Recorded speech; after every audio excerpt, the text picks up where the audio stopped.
इस वक्त की बड़ी खबर आपको बता दें, कल एनसीपी अराकीन असेंबली की मीटिंग होनी है। शरद पवार ने मीटिंग बुलाई है। सीएम हाउस पर ठाकरे और पवार की मीटिंग खत्म हो गई है। कई अहम उमूर पर गौर-व-खौज किया गया है। वाज़ेह है कि शरद पवार ने उद्धव ठाकरे से मुलाकात की है और कल एनसीपी की बैठक मीटिंग बुलाई गई है। शरद पवार काफी स्ट्रांग माने जाते हैं स्ट्रैटेजिक मामलों में, राजनीतिक समीकरण साधने में, और अब उनकी ये मुलाकात उद्धव ठाकरे के साथ मुकम्मल हो चुकी है।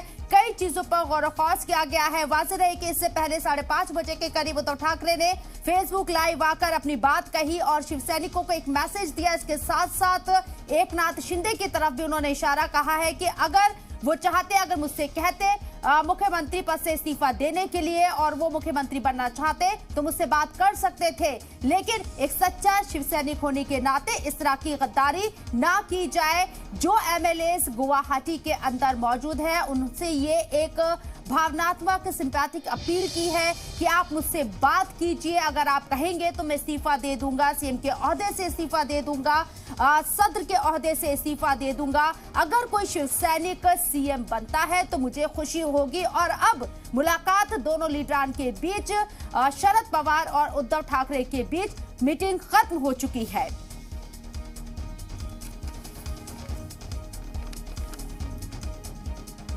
तो पल पल की अपडेट आप तक पहुंचा रहे हैं। महाराष्ट्र में सियासी बहरान गुवाहाटी तक पहुंच गया है। पहले सूरत में बाकी एमएलए मौजूद थे, लेकिन गुवाहाटी पहुंच चुके हैं और गुवाहाटी में अब पूरी स्क्रिप्ट तैयार हो रही है। एकनाथ शिंदे थोड़ी देर में प्रेस कॉन्फ्रेंस कर सकते हैं, लेकिन उससे पहले शरद पवार और उद्धव ठाकरे की जो मीटिंग थी, मुलाकात थी, वो खत्म हो चुकी है। एनसीपी की तरफ से कल मीटिंग बुलाई गई है। वाज़ेह रहे कि एनसीपी का लगातार कहना है कि उनके एमएलए उनके साथ है, वो कहीं नहीं जा रहे हैं और सरकार के साथ उनकी हिमायत जारी रहेगी। लेकिन इस बीच मसला शिवसेना के अंदर खड़ा हो गया है और गुवाहाटी में मौजूद एमएलए की जो तादाद है वो इस तरफ इशारा कर रही है, जैसे कि एकनाथ शिंदे ने पार्टी के ऊपर अब दावा ठोक दिया है। जो नंबर गेम है वो एकनाथ शिंदे के हाथ में नजर आ रहा है।